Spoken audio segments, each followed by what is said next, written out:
PTV Urdu पर अगला programme.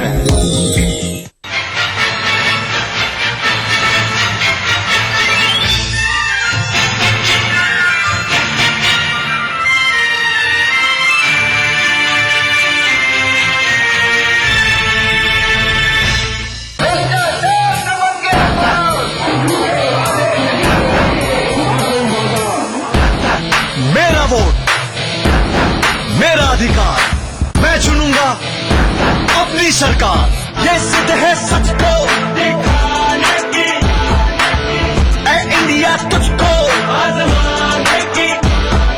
Vote ताकत है ये बताने की, आगे बढ़ेगा अब तो हर दिल में धड़केगा इंडिया, करेगा इंडिया, आगे बढ़ेगा इंडिया। नमस्कार, आदाब। मैं हूं त्रिदीप ब्राह्मण। वोट करेगा इंडिया में आपका स्वागत है। एक ऐसे चुनावी प्रोग्राम में जो आने वाले आम चुनाव को एक नए और बेबाक नजरिए से देखने की कोशिश करता है। आज के एपिसोड में हम मोदी बनाम राहुल के सबसे बड़े चुनावी जंग का आगाज करेंगे। इस बारे में बात करने के लिए हमारे साथ स्टूडियो में मौजूद हैं देश के जाने माने चुनाव विश्लेषक अरविंद मोहन। अरविंद जी, वोट करेगा इंडिया में आपका बहुत बहुत स्वागत है। बहुत शोर हो रहा है मोदी वर्सेस राहुल। मोदी वर्सेस राहुल की लड़ाई अभी खत्म नहीं हुई है, चुनाव तक की जाएगी। लेकिन मैं कहूंगा कि इस लड़ाई में एक तीसरा प्लेयर आ गया है जिसने इसकी चमक को काफी हद तक कम किया है। वो अरविंद केजरीवाल हैं।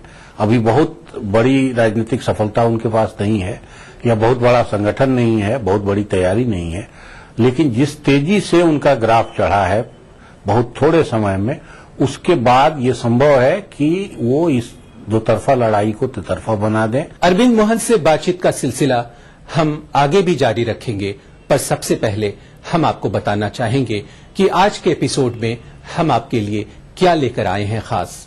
मौसम का रंग चुनावी हो गया है। चुनांचे आज हर सियासी आहट के पीछे कोई ना कोई कहानी छुपी है। इस पर से पर्दा उठाएंगे हम चुनावी चटपट में। सुनंदा पुष्कर की मुश्तबा हालत में मौत पर जैसे जैसे सवाल उठते जा रहे हैं, शशि थरूर की सियासी राह उतनी ही मुश्किल होती जा रही है। दिल्ली की गद्दी के दो सबसे बड़े दावेदार नरेंद्र मोदी और राहुल गांधी इस बार के चुनावी महासमर में बिल्कुल आमने सामने हैं। एक पर भाजपा को जिताने की जिम्मेदारी है तो दूसरे पर कांग्रेस को बचाने की। राहुल गांधी के सामने चैलेंजेस दूसरों से ज्यादा अपनी ही पार्टी की मरकजी हुकूमत से हैं। आज की हमारी इस खास स्टोरी पर अपनी एक्सपर्ट राय देने के लिए तैयार हैं इंडियन एक्सप्रेस के सीनियर जर्नलिस्ट प्रदीप कौशल, वरिष्ठ पत्रकार हरिमोहन मिश्र तथा न्यूज ट्रस्ट ऑफ इंडिया की प्रबंध संपादक गीता सिंह। इस पूरी बातचीत के क्रम में अरविंद मोहन हमारे साथ लगातार बने रहेंगे। प्रोग्राम के आखिर में तशरीफ लाएंगे खरी खोटी दो टूक कहने वाले ताऊ, और हम रूबरू कराएंगे उनकी जुबानी चोट से। हमारा नाम है ताऊ फुकाराम। लेकिन सबसे पहले पेश है चुनावी चटपट। सुनंदा पुष्कर की मुश्तबा हालत में मौत पर जैसे जैसे सवाल उठते जा रहे हैं, शशि थरूर की सियासी राह उतनी ही मुश्किल होती जा रही है। थरूर के दाखिली मामलात में गुज़श्ता लंबे अरसे से खटपट चल रही थी। जराये बताते हैं कि सुनंदा न सिर्फ शशि थरूर के रोमांस से परेशान थी, बल्कि अपने बेटे के मुस्तकबिल को लेकर भी वो काफी फिक्रमंद थी। सुनंदा को ऐसी खबरें मिल रही थी कि यूएई में रह रहे उनके नौजवान बेटे की आदतें बिगड़ गई हैं।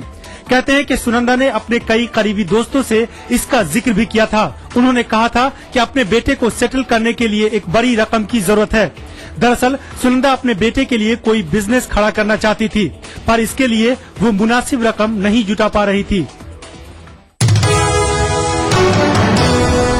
चुनावी चटपट के बाद अब वक्त है हमारी खास रिपोर्ट मोदी बनाम राहुल पेश करने की। एक और जहां मोदी यूपीए सरकार की नाकामियों की नींव पर अपनी अपराजय पटकथा लिखने की कोशिश कर रहे हैं, वहीं राहुल गांधी कांग्रेस के दरकते दुर्ग को संभालने की जद्दोजहद में जुटे हैं। आइए देखते हैं एक खास रिपोर्ट।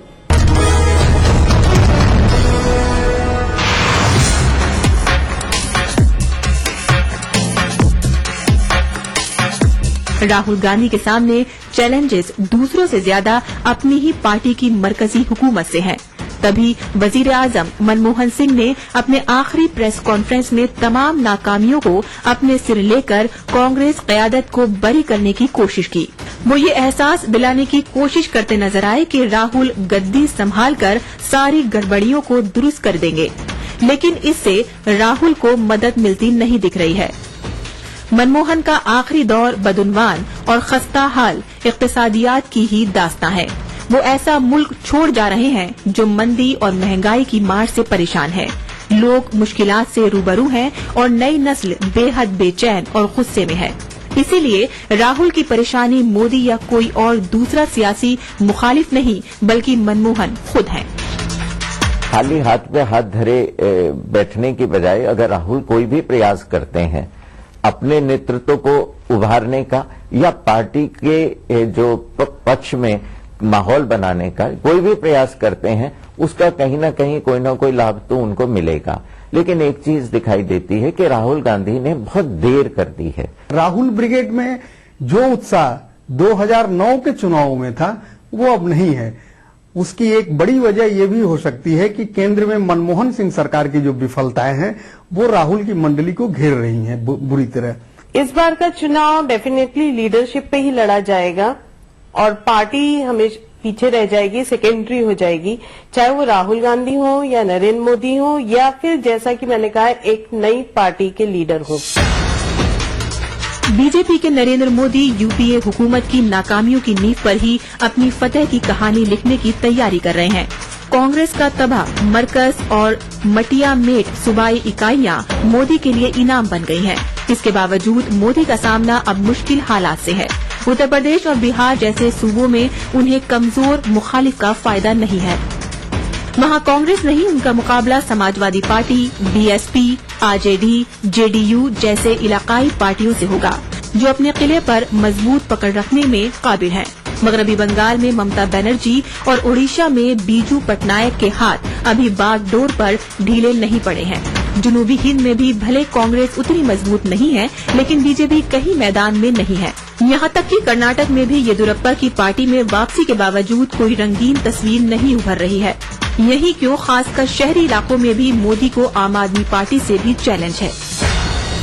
यह जरूर है कि वोटों का बंटवारा तीसरी जगह भी तीसरे व्यक्ति में भी पहुंचेगा तो दोनों का नुकसान है। चूंकि मोदी जी की दावेदारी है प्रधानमंत्री पद की, तो ज्यादा नुकसान तो उन्हीं का माना जाएगा। अलग अलग क्षेत्रों में अलग अलग क्षेत्रीय पार्टियां हैं, तो आम आदमी और बीजेपी एकदम आमने सामने होगी ये कहना तो अभी मुश्किल है।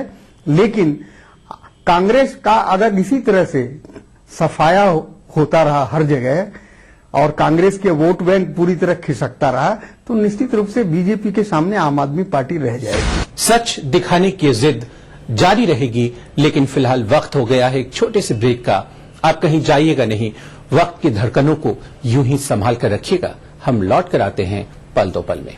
दसियों ऐसे फैसले हुए हैं जो साफ तौर पे सोनिया और राहुल के दबाव में हुए हैं।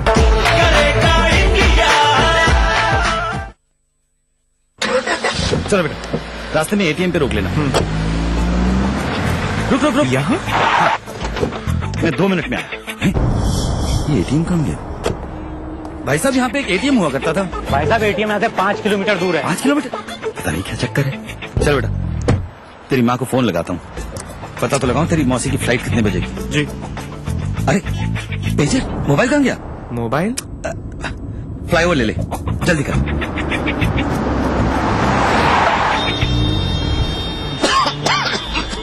इतना ट्रैफिक, ये फ्लाईओवर कहाँ गया? कौन सा फ्लाईओवर पापा? चल मेट्रो लेते। अरे ये मेट्रो कहाँ गई? मेट्रो? चलो। अरे भाई साहब, यहाँ पे एक एयरपोर्ट होता था, एयरपोर्ट। बावड़ा हो गया क्या था वो? एयरपोर्ट यहाँ? पापा को हो क्या गया है? अरे यार हेलो सुनो, वो नया वाला एयरपोर्ट तो यहाँ पे है ही नहीं। एयरपोर्ट नहीं है? मतलब नींद में हो क्या तुम? उठो उठो उठो, एयरपोर्ट नहीं जाना। हाँ, airport, metros, ATMs, banks, expressways, इतना सब कुछ सिर्फ पिछले 10 सालों में। और ये सब हमारी जिंदगी का हिस्सा बन गया, जैसे सदियों से ऐसा ही था। भारत निर्माण का यही प्रमाण। जन जन को छुआ, जनजीवन बदला। हिंदुस्तान के मुसलमान एक हो जाए, किसी एक इशू के ऊपर एक हो जाए और उनकी आवाज को बुलंद किया जा सके, यानी मुस्लिम क़यादत का फुकदान जो है वो कहीं ना कहीं आप मानते हैं इस बात को। एक हिंदुस्तान में जो इशू बना मुस्लिम्स में कि whether you are for Pakistan और यू आर अगेंस्ट पाकिस्तान, तो हर आदमी उसके साथ आइडेंटिफाई हो गया और उसी से क़यादत उभरती चली गई।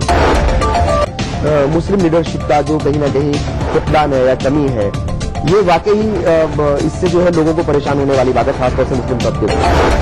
मुसलमानों की लीडरशिप की बात की जाती है तो या तो मुलायम सिंह यादव की तरफ नजर जाती है, लालू प्रसाद यादव की तरफ नजर जाती है, या दूसरे जो लोग हैं उनकी तरफ जाती है। मुसलमान के नाम पर मुस्लिम कायद आज नहीं है, न सिर्फ मुस्लिम तबके में बल्कि दूसरे जो बिरादरियां हैं उनमें भी, या फिर जो दूसरे लोग हैं उनमें भी जो है कोई कायद नहीं है।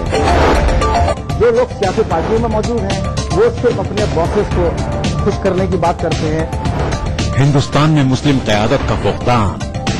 देखिए प्रोग्राम हमारे मसाइल, जुमे की रात 8 बजे और इतवार दोपहर 2:30 बजे, सिर्फ ETV उर्दू पर।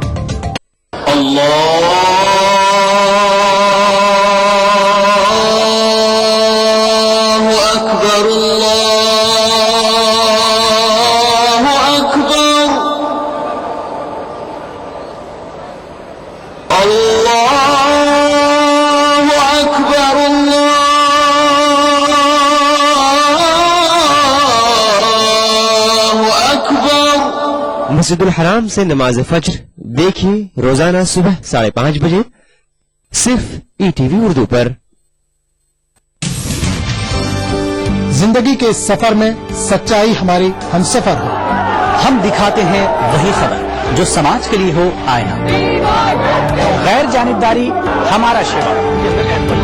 खबर वही जिस पर हो आपको एतबार। देखिए खबरनामा इन औकात पर। गर फिरदौस बरुए जमी अस्त, हमी अस्तो हमी अस्तो हमी अस्त। जम्मू कश्मीर के हर वाकये और हर पहलू पर ETV की नजर। देखिए ETV उर्दू कश्मीर रोजाना शाम 7 बजे और सुबह 7:30 बजे, सिर्फ ETV उर्दू पर।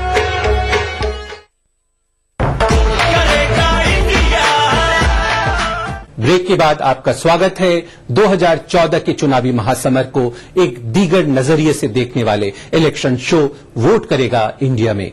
ब्रेक पर जाने से पहले हम आपको बता रहे थे कि राहुल बनाम मोदी के इस जंग का नतीजा क्या निकलने वाला है। क्या दोनों ही स्वांग भरने वाले सिपाही हैं, बहुरूपिये हैं? क्योंकि दोष सिर्फ बहुरूपियों का नहीं, हमारा भी है।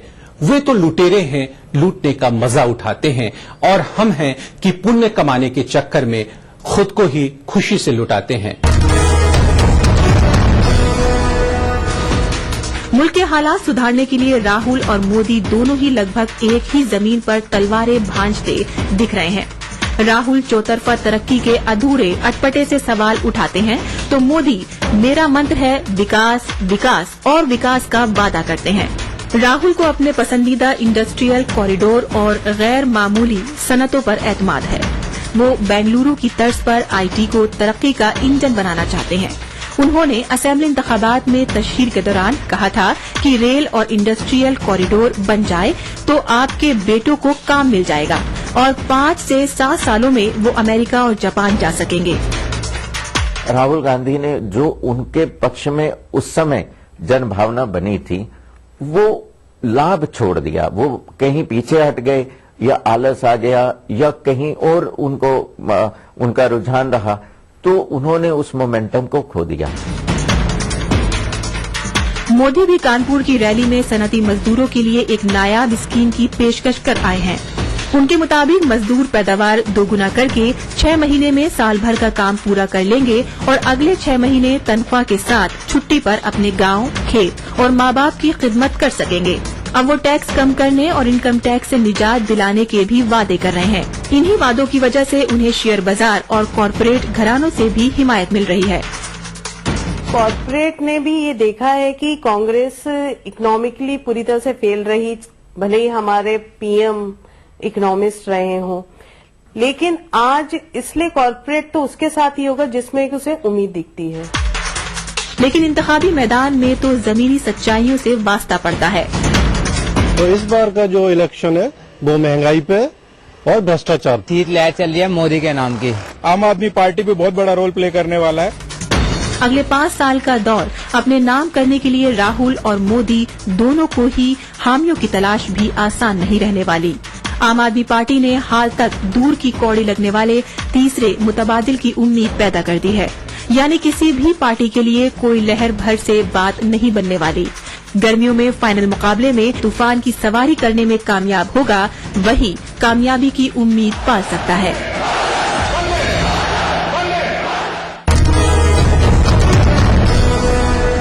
अरविंद जी, मोदी जो हैं मंदिर, उग्र हिंदुत्व ऐसे मुद्दों से ऊपर उठकर सिर्फ विकास विकास की रट लगाए हैं, और राहुल भी समावेशी विकास की बात कर रहे हैं। तो अगर आप एक तरह से देखें तो दोनों का रास्ता एक तरफ को जा रहा है, क्या लगता है आपको? दोनों के विकास के मॉडल में फर्क है। समावेशी विकास जो राहुल कह रहे हैं और पिछले काफी समय से उन्होंने रह के, मैं कहूंगा, कंटिन्यूअस काम नहीं किया है। नहीं, जैसे राहुल ने इंदौर में कहा कि इंडस्ट्रियल कॉरिडोर अगर बनता है तो हम इतने हजार युवाओं को और नौकरी दे पाएंगे, इस तरह उन्होंने अपने हर भाषण जो में मॉडल, जो विकास का मॉडल और कॉर्पोरेट विकास का जो मॉडल मोदी का है, मेरे ख्याल राहुल उसको काटते हैं, और राहुल ठीक वही नहीं करते हैं। बल्कि कांग्रेस के अंदर भी जो धारा, कांग्रेसी सरकार जरूर ग्लोबलाइजेशन लेके आई और अभी भी उसी पे, उसके फेज 2 पे अड़ी हुई है कि उसको चलाना है। दसियों ऐसे फैसले हुए हैं जो साफ तौर पे सोनिया और राहुल के दबाव में हुए हैं। शायद इसीलिए कानपुर में मोदी ने ये टिप्पणी की कि जो प्रवासी मजदूर हैं वो आए और उत्पादन दोगुना कर दें और उनको 6 महीने के लिए छुट्टी मिल जाए। हाँ, वो भी नहीं है मोदी, बल्कि अब तो बोलने लगे हैं कि जो ये सोशल योजनाएं हैं सरकार की, वो पैसे का वेस्टेज है। अरविंद जी, राहुल की विनम्रता और मोदी की आक्रामकता, वो कौन सी चीज है जो वोटर को ज्यादा लुभा रही है? नहीं, अभी तो निश्चित रूप से मोदी का पलड़ा भारी है, लेकिन ये ग्राफ भी धीरे धीरे, मैं कहूंगा कि जैसे मोदी को ये एहसास होगा या होने लगा है कि उनको इस हिंदुत्व अपने और गुजराती जो उनका जो पहचान उनका है, उससे दिक्कत हो रही है। अगर वाकई मुसलमानों की इतनी नाराजगी मोदी के साथ है तो फिर इस दफे जो गुजरात के चुनाव हुए, मुसलमानों ने क्यों भाजपा के लिए वोट किया? देखिए, कोई माइनॉरिटी ग्रुप तब तक बहुत प्रभावी ढंग से दखल नहीं दे सकता जब तक नंबर उसके पास नहीं हो। गुजरात की कई ऐसी सीटें हैं जो मुस्लिम डोमिनेटेड सीटें हैं, उनका वहां पे प्रभाव है, प्रभुत्व है। नहीं, एक सीटों के आचरण भी नहीं बदले उस तरीके से। टिकट बीजेपी ने मुसलमानों को नहीं दिया, एक मंत्री नहीं बनाया, एक राज्यसभा में नहीं भेजा। अरविंद जी, जो दोनों की तरफ एक कोटरी बनी हुई है, राहुल की एक कोटरी है, मोदी की एक कोटरी है, दोनों का मोडस ऑपरेंडी में क्या फर्क है? नहीं, कोटरी कहें तो मेरे ख्याल राहुल के लिए ज्यादा बड़ी कोटरी है। मोदी उस हिसाब से छोटी टीम के साथ काम कर रहे हैं, और छोटी टीम के साथ भी ये है कि उनको बीजेपी में शुरू में लग रहा था कि काफी विरोध झेलना पड़ेगा। उस मामले में वो काफी सफल रहे हैं कि बीजेपी को अपनी तरफ, बीजेपी के नेताओं का विरोध खत्म करो और अपने प्रति सपोर्ट पैदा करो। इस मामले में मोदी ज्यादा सफल रहे हैं। राहुल अपनी कोटरी से बहुत ज्यादा बाहर नहीं निकले, और न उस कोटरी में किसी को एंट्री जल्दी मिल रही है। लेकिन अगर नंबर गिनना हो ना, तो मैं कहूंगा कि अभी भी मोदी की टीम उससे ज्यादा छोटी है। लेकिन मोदी 24 घंटे के पॉलिटिशियन है, सोते जागते पॉलिटिक्स करते हैं। राहुल इस मामले में एब्सेंट हैं, बीच बीच में काफी काम करते हैं, नहीं करते हैं, चुप कहां गायब हो जाते हैं। ये चीजें उनको नुकसान कर रही हैं। मोदी बनाम राहुल के मुद्दे पर अरविंद मोहन से हमारी बातचीत का दौर जारी रहेगा। फिलहाल वक्त है एक छोटे से ब्रेक का, पर आप कहीं जाइएगा नहीं। वक्त की धड़कनों को यूं ही संभाल कर रखिएगा। हम लौट कर आते हैं पल दो पल में। मारा नाम है तौफुकाराम। हिंदुस्तान के मुसलमान एक हो जाए, किसी एक इशू के ऊपर एक हो जाए और उनकी आवाज को बुलंद किया जा सके, यानी मुस्लिम क़यादत का फुकदान जो है वो कहीं न कहीं है। आप मानते हैं इस बात को? एक हिंदुस्तान में जो इशू बना मुस्लिम्स में कि whether you are for Pakistan और यू आर अगेंस्ट पाकिस्तान, तो हर आदमी उसके साथ आइडेंटिफाई हो गया और उसी से क़यादत उभरती चली गई। मुस्लिम लीडरशिप का जो कहीं ना कहीं फुकदान है या कमी है, ये वाकई इससे जो है लोगों को परेशान होने वाली बात है, खासतौर से मुस्लिम तबके को। मुसलमानों की लीडरशिप की बात की जाती है तो या तो मुलायम सिंह यादव की तरफ नजर जाती है, लालू प्रसाद यादव की तरफ नजर जाती है, या दूसरे जो लोग हैं उनकी तरफ जाती है। मुसलमान के नाम पर मुस्लिम कायद आज नहीं है। न सिर्फ मुस्लिम तबके में बल्कि दूसरे जो बिरादरियां हैं उनमें भी, या फिर जो दूसरे लोग हैं उनमें भी जो है कोई कायद नहीं है। जो लोग सियासी पार्टियों में मौजूद हैं वो सिर्फ अपने बॉसेस को खुश करने की बात करते हैं। हिंदुस्तान में मुस्लिम क़यादत का फुकदान। देखिए प्रोग्राम हमारे मसाइल, जुमे की रात 8 बजे और इतवार दोपहर 2:30 बजे, सिर्फ ईटीवी उर्दू पर।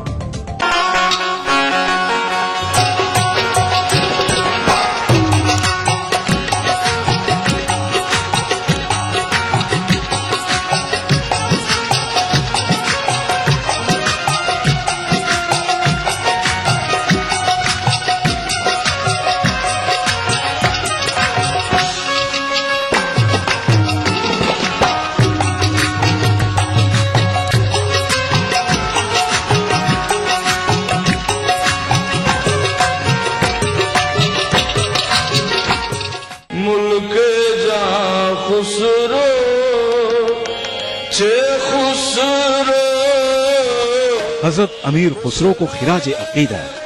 हैदराबाद में मुनक्किदा जश्न खुसरो जल्द आ रहा है, सिर्फ ईटीवी उर्दू पर। उभरते कश्मीर के अनछुए पहलू, नई सोचो फिक्र, मुनफरिद तहजीब और रिवायात जिनसे फूट पड़ते हैं कश्मीरियत के रंग। देखिए कश्मीर एक्सप्रेस पीर की रात 8 बजे और मंगल की शाम 6 बजे, सिर्फ ईटीवी उर्दू पर। दुनिया अपडेट खबरों का नया और अनूठा शो, जिसमें हम आपको दिखाएंगे दुनिया की अहम खबरें और करेंगे उनका तज्जिया। जानेंगे दुनिया की अहम घटनाओं का भारत पर क्या होगा असर। दिखाएंगे ग्लैमर जगत का हाल और तेज खबरों में देखेंगे क्या कुछ हुआ पूरी दुनिया में बीते हफ्ते के दौरान। तो देखना न भूले दुनिया अपडेट हर रविवार शाम 6 बजे ईटीवी उर्दू पर।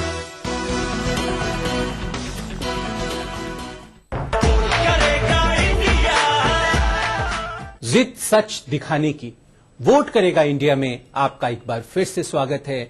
मोदी बनाम राहुल के इस निर्णायक टंकार पर हम रूबरू हो रहे थे अपने एक्सपर्ट अरविंद मोहन के विचारों से। अरविंद जी, जिस तरह आपके नेताओं के बयान सामने आ रहे हैं और वो खुलकर कह रहे हैं कि केजरीवाल और संदीप दीक्षित में कोई कनेक्शन है, कांग्रेस स्पॉन्सर्ड कुछ मामला है, तो आपको लगता है ये चीजें और बढ़ेंगी आगे चलकर? नहीं, आप जिस तरह की खुली पार्टी है उसमें आरोप प्रत्यारोप औरों की तुलना में ज्यादा होंगे, क्योंकि ये आरोप प्रत्यारोप है या एक तरह का खुलासा है? अभी मैं खुलासा मानने में थोड़ा कम ये करूंगा। जैसे कुमार विश्वास कभी मोदी की तारीफ में कविताएं पढ़ते रहे और फिर अचानक से मोदी विरोध की अलग जगाने लगे। लेकिन ये है कि जो कविताएं हम देख रहे हैं वो 5 साल पहले की हैं, और ये पूरा आंदोलन ही 5 साल पहले कहाँ था, इसका इतिहास थोड़ा मुश्किल हो जाए। चलिए अरविंद जी, संजय सिंह की बात करते हैं। संजय सिंह तो अनूप सांडा के बाकायदा पीआरओ थे, जो सपा के विधायक रहे वहां पे। नहीं, संजय सिंह तो पहले रघु ठाकुर के साथ भी रहे हैं। तो हमें ये बताएं आप कि केजरीवाल का अभ्युदय किसके ज्यादा मुफीद है, राहुल का या मोदी के लिए? नहीं, अभी तो ये बहुत साफ दिखता है कि नौजवानों का वोट, शहरी वोट, उसमें बहुत ज्यादा हिस्सा केजरीवाल लेंगे और वो मोदी का नुकसान होगा। लेकिन पिछले गणित से अगर आप जोड़ने लगेंगे तो पाएंगे कि पिछले गणित में महानगर की ज्यादातर सीटें कांग्रेस के पास गई थीं। तो अगर सीटों की गिनती आप देखेंगे तो संभव है कि कांग्रेस का ज्यादा नुकसान दिखे। मोदी और राहुल दोनों ही नेता जो हैं छोटी रीजनल पार्टियों को लुभाने में लगे हुए हैं, तो आपको लगता है कि किसको ज्यादा सफलता मिलती दिख रही है? नहीं, इस मामले में तो राहुल का कोई मुकाबला नहीं होगा, इसमें मोदी उनका मुकाबला नहीं कर सकते। अरविंद जी, वो 3 बातें आपसे जानना चाहेंगे जो राहुल मोदी से अडॉप्ट कर सकते हैं और मोदी राहुल का अडॉप्ट कर सकते हैं। देखिए, राहुल के लिए कई चीजें सीखने के, एक तो 24 घंटे पॉलिटिक्स मुझे लगता है कि उनको, हालांकि अब करेंगे लेकिन अब तक नहीं करते रहे हैं, इसका खामियाजा उनको है, और इसको जितनी जल्दी दूर करेंगे उनको फायदा होगा। डिसीजन लेने में अभी भी असल में 2 टर्म यूपीए की सरकार रही है, तो डिसीजन पे असर उनका कितना आया है वो सिर्फ अच्छा गिनवाना चाहते हैं, वो बाकी जिम्मेवारियां नहीं लेना चाहते। तीसरी चीज मुझे लगता है जो राहुल को करनी चाहिए अभी तुरंत, वो पार्टी को कंपैरेटिवली ओपन करना होगा और लोकल लोगों का, अब जितने भी अभी भी अध्यक्ष बनाए हैं सब दिल्ली वाले हैं, और प्रदेश का अध्यक्ष अगर दिल्ली में बैठा रहेगा तो प्रदेश की पॉलिटिक्स चौपट हो जाएगी। मुश्किल ये है कि मोदी किसी और दूसरे को जरा भी बर्दाश्त करने वाले नहीं है और अपने पोजीशंस में इतने मुश्किल में खुद भी बना लिया है उन्होंने, जैसे मुसलमानों के सवाल पे कि वो जरा भी नरम पड़ेंगे तो उनको परेशानी खुद भी होने लगेगी। कि मोदी मुझे लगता है कि व्यवहार में शायद किसी को बराबरी पे ट्रीट करना नहीं जानते, तो इसलिए ये जो रीजनल छत्रप हैं, जो छोटी से छोटी पार्टी भी चलाता है, एक बिरादरी की एक इलाके की, वो भी अपने को बादशाह मानता है, तो अगर उसके साथ आप बराबरी का व्यवहार नहीं करेंगे तो वो आपके साथ गठबंधन में पार्टनर नहीं बनेगा। इतना तो तय है कि आने वाले दिनों में मोदी बनाम राहुल की ये चुनावी लड़ाई और भी दिलचस्प मोड़ तक पहुंचेगी। आइए अब प्रोग्राम के आखिर में हम आपको सीधे ले चलते हैं चोट करेगा ताऊ के पास।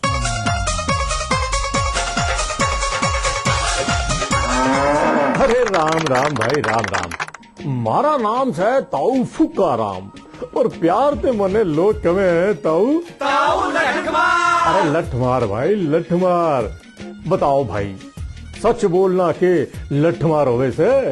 अरे मैं तो कहूँ लोग कहते सच के मुंह ना ढापना चाहिए, सच तो सच होवे। एक किस्सा में आप लोगों ना सुनाओ खबर है कि मेघा पाटकर और सैकड़ों एनजीओ चुनाव में आपका चुनाव प्रचार करेंगे।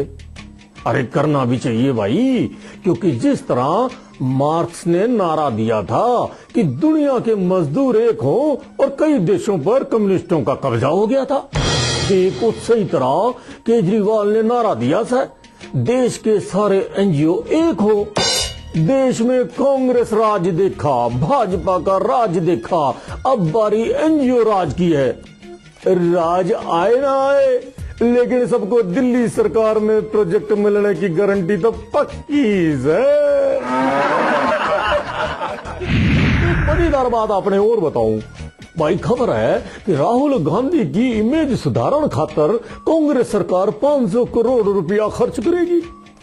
अरे मैं तो बस इतना जानना चाहूं कि कांग्रेस सरकार से आरटीआई के तहत ये पूछा जा सकता है कि जो चीज कांग्रेस में है ही नहीं उसे आप कैसे सुधारोगे?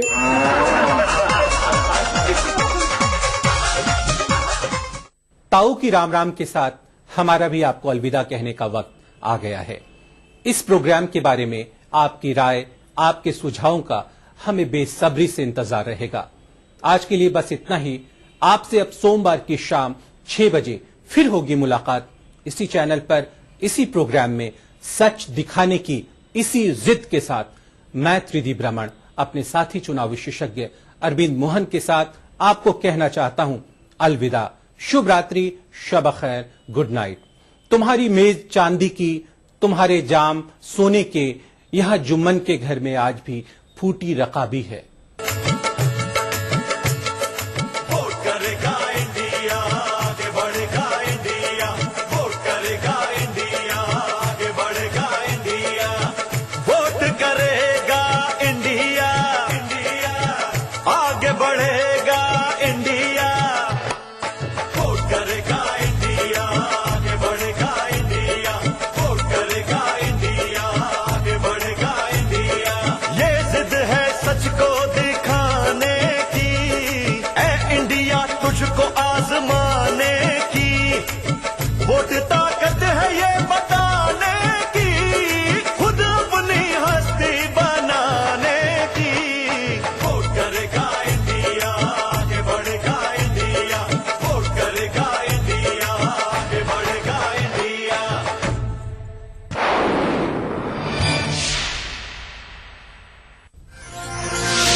भागती दौड़ती जिंदगी में खबरों की कोई कमी नहीं, लेकिन हम आप तक पहुंचाते हैं सिर्फ वो खबरें जिसमें ना है कोई